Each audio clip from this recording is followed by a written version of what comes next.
manioc, on fait d'adouer. Avec manioc, on fait farine.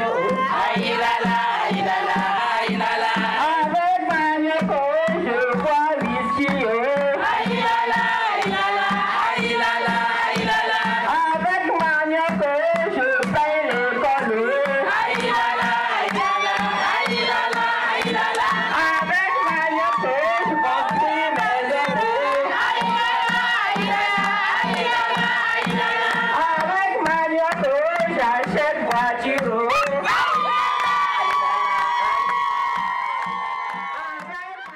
Dans le manioc, on ne fait rien. C'est-à-dire que tout est utile. Ça, c'est un élément de la composition de la provende pour le bétail. Avec manioc, je bois whisky. Dans les années 2020-2025 par là, le manioc ne sera plus considéré comme une culture pauvre.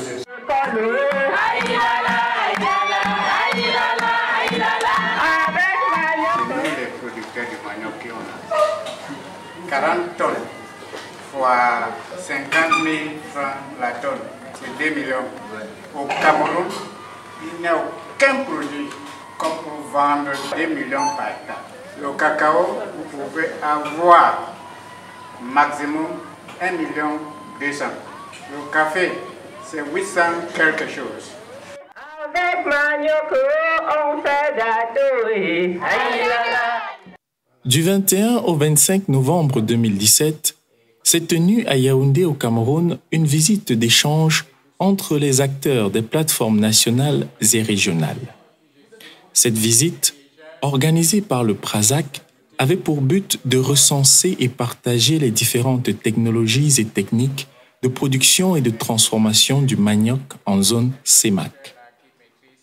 Le PRASAC, entendu Pôle régional de recherche appliquée au développement des systèmes agricoles en Afrique centrale, est une institution spécialisée de la CEMAC qui travaille en étroite collaboration avec les SNRA, Systèmes nationaux de recherche agricole des États de la CEMAC. Le SNRA est une plateforme qui regroupe les chercheurs, les producteurs et les organisations de la société civile qui œuvrent pour le développement des filières agricoles. La CEMAC a cru bon faire en sorte que le PRASAC devienne une institution spécialisée, donc qui contribuerait par son approche à l'intégration de la sous-région, par la recherche agricole et qui devrait également se préoccuper des questions liées à la sécurité alimentaire, à la lutte contre la pauvreté dans notre sous-région. Ainsi donc, c'est en remplissant l'une de ses missions régaliennes, à savoir dynamiser l'agriculture en zone CEMAC, que le PRASAC a rassemblé à Yaoundé les producteurs de manioc, les représentants des plateformes manioc et les chercheurs pendant 5 jours afin de favoriser la mise en réseau de ceux-ci pour permettre l'échange de techniques et technologies dans la transformation de la racine manioc. Tout ceci avec en ligne de mire la création d'une chaîne de valeur standardisée en Afrique centrale. Pour cela, ont répondu présent le Cameroun, la Centrafrique, le Congo, le Gabon, la Guinée équatoriale et le Tchad. C'est en main de maître que le directeur général du PRASAC, Dr Salomon Namco Serena, a conduit le démarrage des travaux. Parce que je sais qu'au niveau du Cameroun et de Yaoundé, beaucoup de choses sont faites. Beaucoup de choses sont faites, je les ai vues de mes propres yeux et ce n'est pas par hasard que Yaoundé a été choisi pour cette première rencontre. Donc il vous appartiendra de prendre le taureau par les cornes et surtout de saisir toutes les minutes que vous aurez à vivre à Yaoundé pour que cette rencontre puisse être un véritable succès. Ceci étant, je souhaite plein succès à vos travaux. Je vous remercie. Un petit cadeau. After the presentation, you will have to exchange. You will have to sell your product, and somebody must be able to buy. And so in that exchange, you will say everything that you think is good or bad and what you have bought. and this will constitute what we call the result or the take-home of this exchange visit.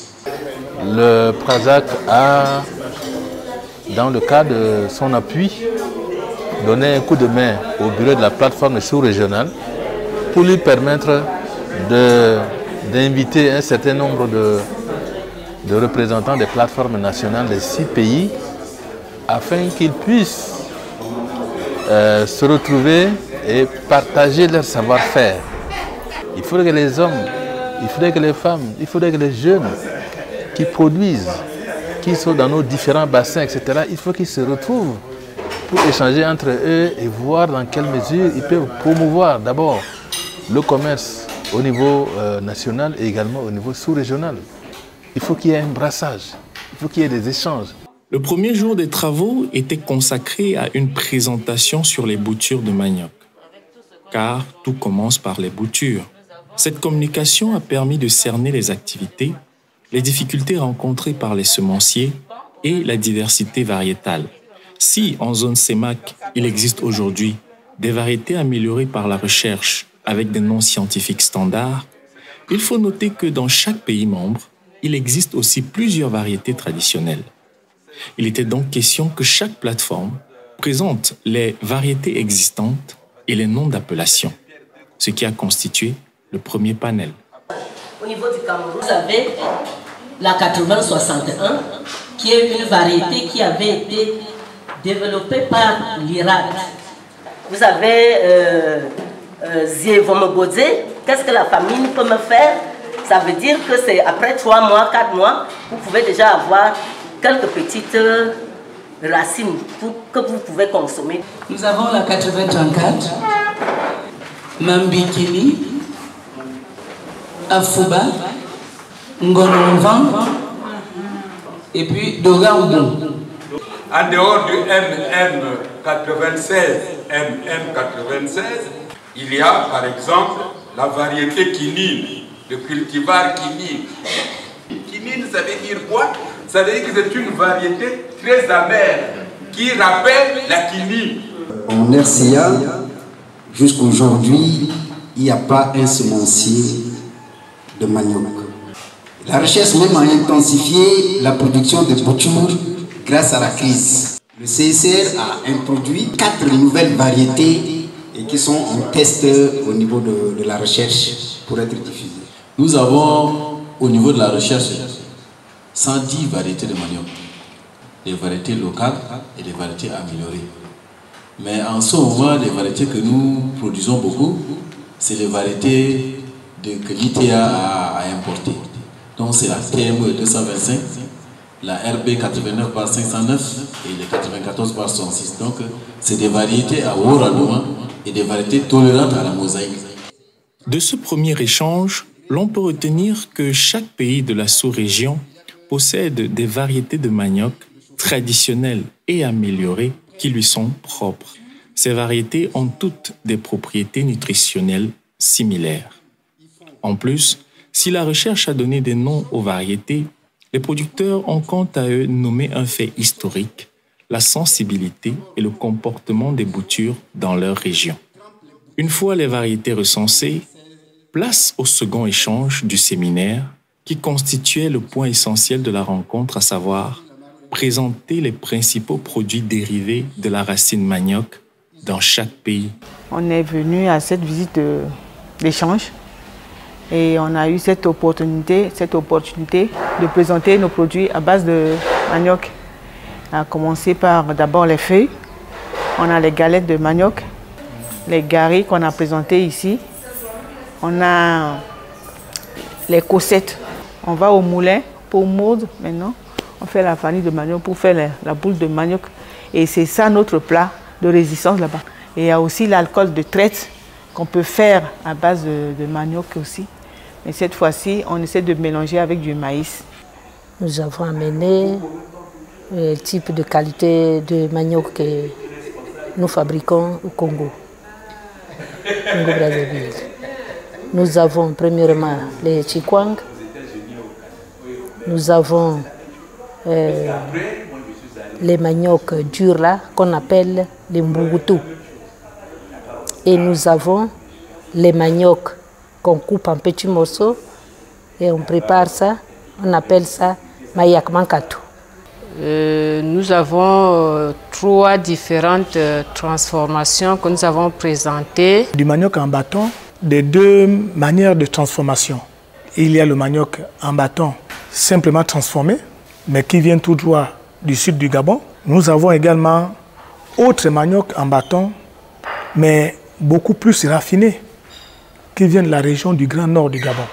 C'est-à-dire là on est au niveau de l'association Anisok de Bitam. Je peux dire presque à la frontière Gabon-Cameroun. Juste à côté de ces 2 transformations de la racine manioc, il fallait présenter les Kassadak.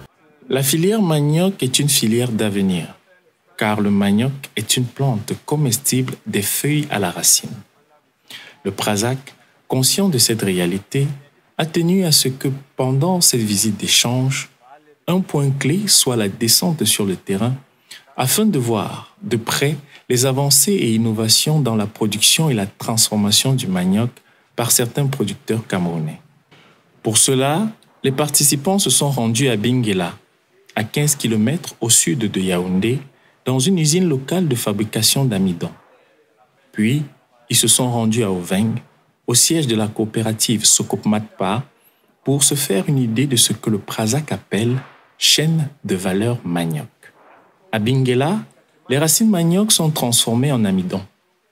Le procédé présenté est industriel, comme le témoigne le nombre de machines qui interviennent dans la procédure. Les participants ont fait le tour du site pour s'imprégner du fonctionnement des différents équipements, des différentes techniques. Sur ce site, le four d'Ilemo a été le second atelier qui a retenu l'attention des visiteurs. Le fabricant a présenté le fonctionnement et les performances de ce four. Ce four nous a été réalisé par Sinjelemu qui rend hommage. Le chauffage est fait à base du bois. Et derrière, il y a un souffleur qui permet la rotation de température à l'intérieur du four. Il va être de 40 à 60. Pour nous, il a été conçu uniquement pour, peut-être pour sécher notre amidon.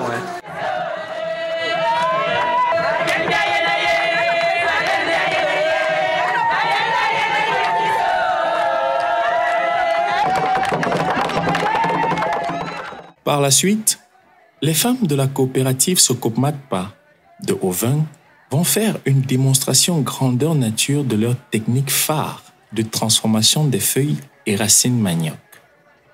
Si à l'usine de Bingela, lors de la fabrication de l'amidon, la peau de manioc est utilisée pour l'enrichissement des provandes, à Oveng, les participants vont se rendre compte que la peau de manioc sert aussi à la fabrication d'une farine spéciale pour pâtisserie et que les feuilles de manioc peuvent servir, en plus de l'alimentation humaine, dans la fabrication de la teinture pour vêtements. Nous essayons à notre niveau de faire aussi, de produire le vin, parce que le rien du manioc ne part plus en brousse.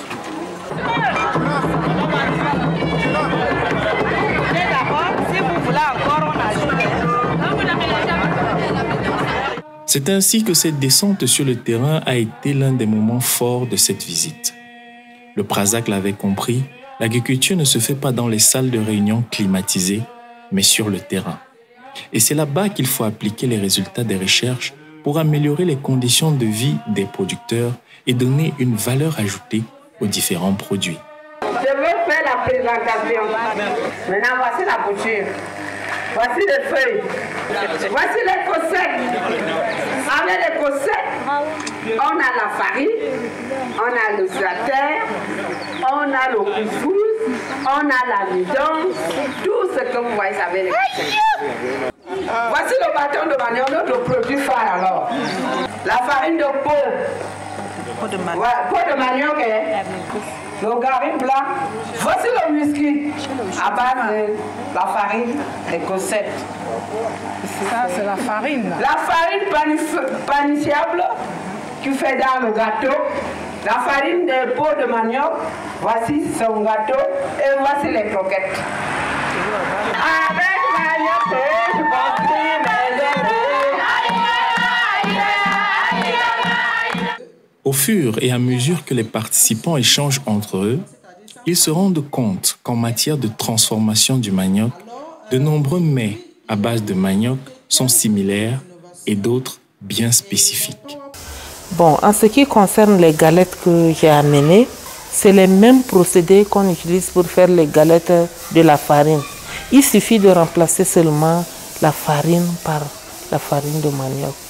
Et puis, les épices que j'utilise, c'était pour donner beaucoup plus la valeur nutritionnelle. Que je mets soit le manioc, soit je mets du sésame, soit j'ajoute les grains de nigel par exemple. Et ça se conserve longtemps, ça peut rester même 6 à 8 mois.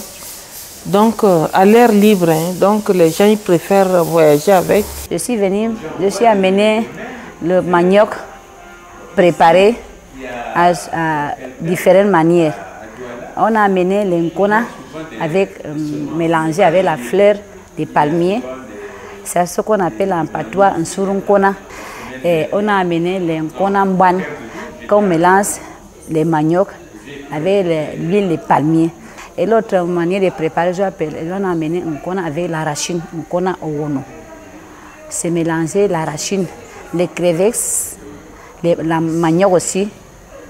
On mélange ça, on attache dans le feuille. Après, on a amené une manière de préparer le pain traditionnel des manioc.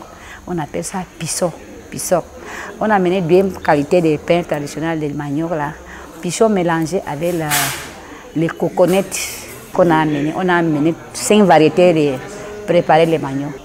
Gari Light, c'est une boisson aliment à base de nectar de semoule de gari et enrichie aux fruits, épices et légumes de chez nous. Nous avons aussi présenté Gari Plus, nous avons aussi présenté le Gari chaud pour foufou, Couscous Kanda Plus. Couscous Kanda Plus, c'est un concept de faire un kit d'aliments instantanés complet. Nous avons Miondonini. Miondonini, c'est des nouilles à base de nos fécules, les racines et tubercules, notamment le manioc. Rendu au 4e jour du séminaire, pour le Prazac, la moisson tient la promesse des fleurs. Les participants sont de plus en plus impressionnés par les méthodes traditionnelles propres à chaque pays dans la transformation du manioc. Ces échanges sont intéressants, d'autant plus qu'on se rend compte que, dans certains pays, certaines plantes bien connues qui ne sont pourtant pas utilisées sont capitales pour la filière manioc.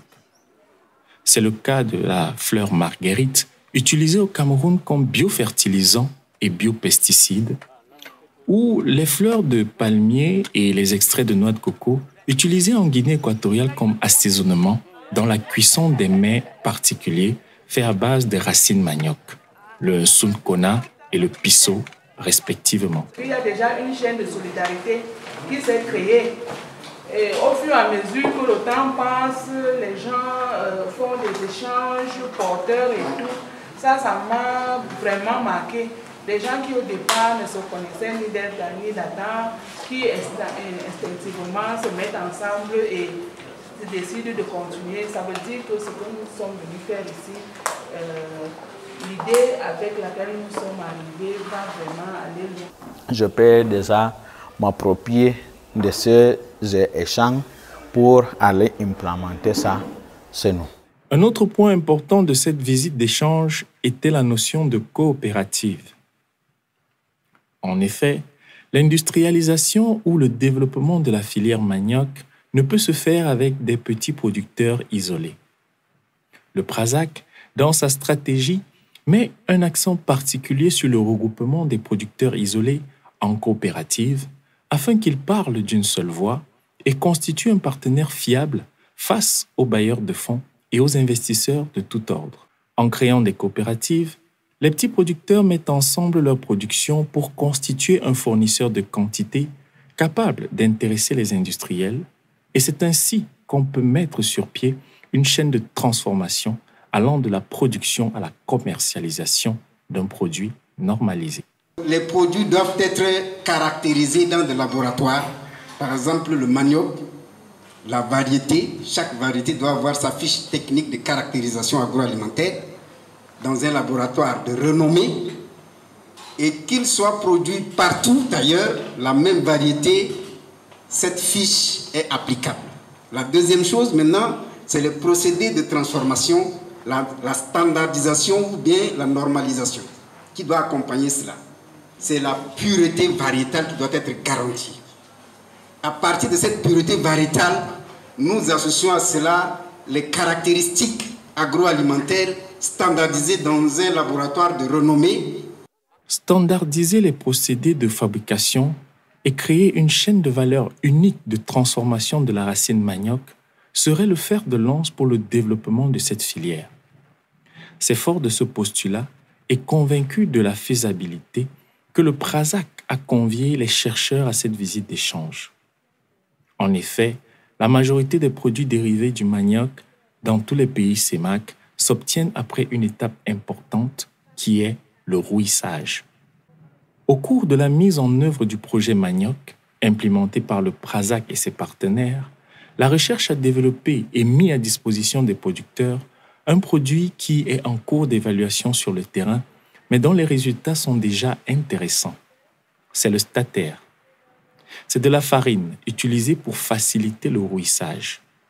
Ce produit permettrait de réduire d'un tiers le temps de rouissage, qui est en moyenne de 3 à 4 jours.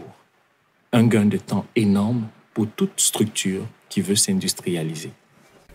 Alors, par rapport au stratège du rouissage, qu'est-ce qu'on avait remarqué? Ce qu'on a remarqué, c'est que aujourd'hui ça marchait bien, ça ne marchait pas bien, c'était un problème. On s'est dit donc, certainement, ça signifie que pour que ça marche bien, il faut savoir comment le préparer, comment le conserver et comment l'utiliser.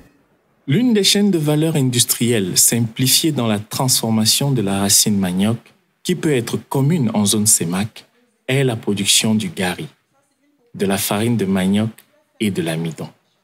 C'est pourquoi le PRASAC a prévu au cours de cette visite d'échange une exposition sur ce procédé afin que les représentants des plateformes et les producteurs prennent conscience des atouts et défis de la filière. Mais pour y arriver, il faudrait absolument passer par la mécanisation de la culture du manioc, ce qui n'est pas encore chose acquise. Pour nous qui revenons du Gabon, la mécanisation ici a un intérêt pour nous, ce qu'il permettrait déjà de rendre un certain nombre de tâches aisées, notamment dans le râpage. Avec les équipements que le professeur vient de nous montrer tout à l'heure, là, ces équipements-là, c'est bien à utiliser. Mais chez nous en RCA, nous sommes vraiment dépourvus de tout. Nous faisons toutes nos transformations manuellement. Si la mécanisation n'est pas chose acquise, cela ne voudrait pas dire que rien n'a été fait ou qu'en attendant, beaucoup de choses ne peuvent pas être faites. Le PRASAC s'emploie à ce que les résultats de la recherche soient appliqués sur le terrain et qu'en attendant les pouvoirs publics, les producteurs puissent se mettre ensemble pour échanger leurs techniques. C'est pourquoi cette visite mettait également un accent sur la visite des stands et le marché d'idées entre participants. Moi, j'ai acheté le processus de transformation de manioc en biscuit et à laquelle on a ajouté une plante que je découvre sur Internet là, et c'est une plante miracle, Nigella sativa. Et cette plante contient beaucoup d'éléments intéressants, notamment de la vitamine, du potassium, du calcium, supérieur à 1000 grammes de potassium, 1600 grammes de potassium pour 100 grammes de produit. Et j'ai vraiment été ravi de faire connaissance et d'acheter ce produit, qui est tout à fait merveilleux. Moi, j'ai vendu aux participants de la Guinée la façon de faire les feuilles de manioc au poisson, avec du poisson fumé. La question qu'on peut se poser, c'est de savoir pourquoi est-ce qu'on ne vend pas. Une des questions que nous devons nous poser à chaque fois que nous lançons dans la transformation, c'est d'abord celle du marché. Qu'est-ce qui peut être facilement écoulé sur le marché? Et donc le choix du produit à mettre sur le marché doit tenir compte de cette demande locale qui permettrait à vos petites activités d'être viables. Deuxième chose serait le conditionnement. Du point de vue marketing, un certain nombre de produits que j'ai vus hier nécessitent d'être améliorés sur ce point-là, sur le point du conditionnement, pour que, en rayon de supermarché, cela puisse être compétitif. Le projet sur le manioc essaie de regarder les différents aspects. Il regarde les semences, il regarde la façon de planter, il regarde les ravageurs, il regarde la transformation. À côté de ça même, il y a le renforcement des capacités. Donc on essaye de voir comment ajouter à ce que les gens connaissent quelque chose. En 5 jours à Yaoundé, sous l'impulsion du PRASAC, les producteurs de manioc de l'Afrique centrale ont appréhendé tous les défis qu'ils doivent relever pour faire de la filière manioc une filière d'avenir. Une filière capable d'accélérer le développement de la sous-région. Pour cela, toutes les pistes doivent être étudiées. En clair, toutes les techniques connues à ce jour doivent être mises en application d'abord par les producteurs, ensuite par les États. Ces derniers doivent également encourager la recherche et continuer à soutenir le PRASAC dans ses missions. C'est dans cet ordre d'idées que va s'inscrire les suggestions et recommandations de ce séminaire, dont en voici les principales. À l'endroit de la plateforme, rendre fluide les systèmes de communication des différentes plateformes nationales, renforcer les capacités des différents acteurs des plateformes nationales dans tous les segments de la chaîne de valeur, recenser, développer et protéger les savoir-faire locaux et rechercher les partenaires techniques et financiers pour les promouvoir, activer les démarches visant la reconnaissance juridique des plateformes nationales à l'endroit des États, faciliter, encourager et dynamiser les synergies entre les différents acteurs afin de mieux capitaliser les différents savoir-faire par le biais des colloques, ateliers, foires, etc. Fait à Yaoundé le 25 novembre 2017, les participants.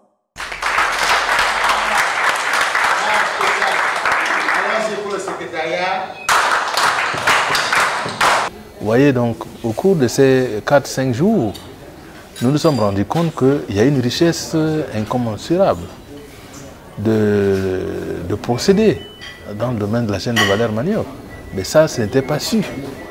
Nous sommes vraiment très honorés de votre présence déjà et rassurés de l'intérêt que le PRASAC porte à la sous-région pour le développement de l'activité de la culture du manioc et tout ce qui va avec. Nous ne pouvons vous dire que merci. Merci. Et chez nous, dans notre langue, ici au Cameroun, on dit que qui dit merci fait quoi? Voilà, il tend la main. Les producteurs ont raison de remercier le PRASAC pour son œuvre, car en Afrique centrale, tous les pays transforment de manière artisanale le manioc et consomment au moins 3 produits issus de la transformation de la racine manioc, à savoir la farine de manioc, le gari et les bâtons de manioc. De ce fait, envisager une standardisation de la fabrication de ces 3 dérivés afin de mettre sur pied un produit unique labellisé Afrique centrale serait une très grande avancée et une mine d'or pour les producteurs. Et c'est bien l'une des missions du PRASAC. Je dirais que je suis satisfait à 90%.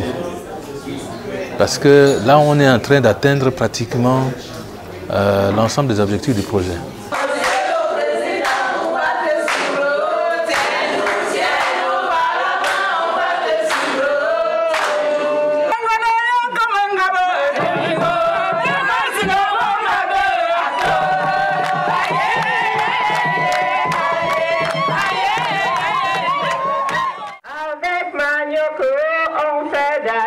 aïe,